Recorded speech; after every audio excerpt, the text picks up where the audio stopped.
We're going to talk to Dr. Raul Rodriguez. You maybe have seen him on Barbara Walters' show. He also would go on the radio with our sister station in Dallas somewhat often. He's treated professional athletes, but also is a cosmetic surgeon and can talk about why, a middle-aged, seemingly healthy woman might need HGH. Dr. Rodriguez, my name's Nick. His name's John. Thanks for joining us. How are you?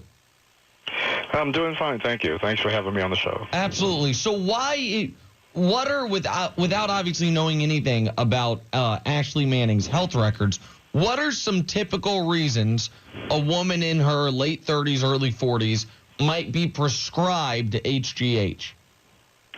Well, the typical reasons for most women in that age group are growth hormone levels begin to decline after the mid-20s or so, and they gradually decline until we die. One of the things that women start noticing after age 30 or so is they start noticing little signs of aging. And for women, one of the things that's most important is skin. HGH seems to actually help the skin look younger and stay younger.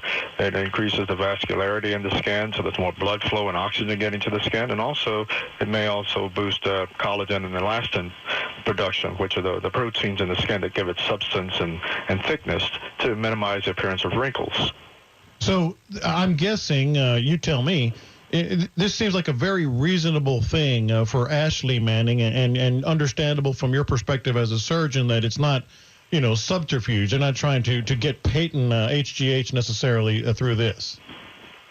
Well, I also want to mention that sometimes it's used by women for losing weight, although that's not recommended by any physician that prescribes HGH, because it does help the muscles grow bigger, and it does seem to make the fat cells let go of their fat and shrink down. So you can lower your body fat percentage and increase muscle size. Now, I don't know how big she is, but she may have good reason to take it for herself. But it's a very simple medication to actually administer. It's a little shot that you can do with your eyes closed just underneath the skin. And athletes have been known to use it to help with getting bigger muscles. Some athletes have been known to use it to, like Barry Bonds, for example, and Roger Clemens right down here have been accused of using this stuff and getting it from dubious sources. And also there's some evidence it may help with recovery, which, of course, Peyton Manning is trying to recover from his neck surgery.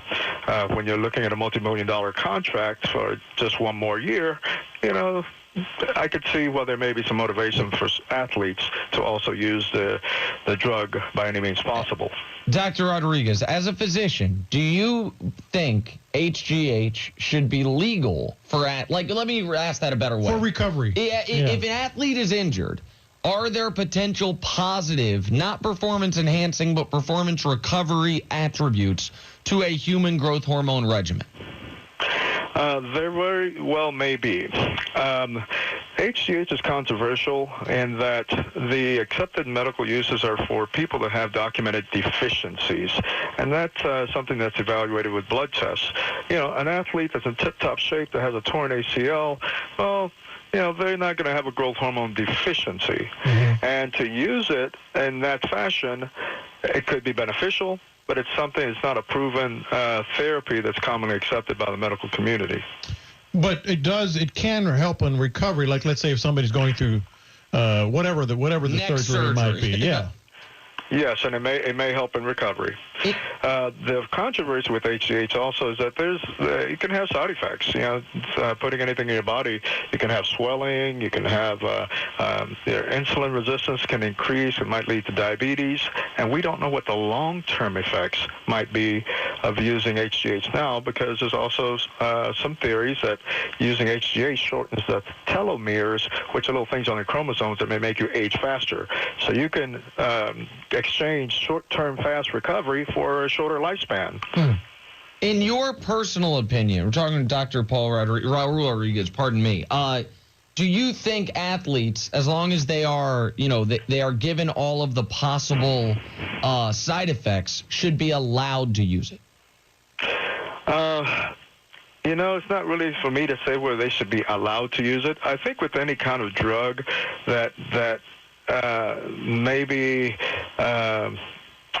have the controversy around it and the lack of hard evidence for specific uses like HGH, I think those sort of uses should be done under the review of an organization designed to study drugs and medications, right. Sometimes referred to as an IRB study, an institutional review board, because that way people are aware of the risks. They know that can be of benefit, but they know, hey, this could hurt you and down the road. And this is something that's commonly done with cancer drugs, for example, with new cancer drugs, where there's potential benefit, but it's brand new. We don't know what is going to happen to you as a result of using this new medication.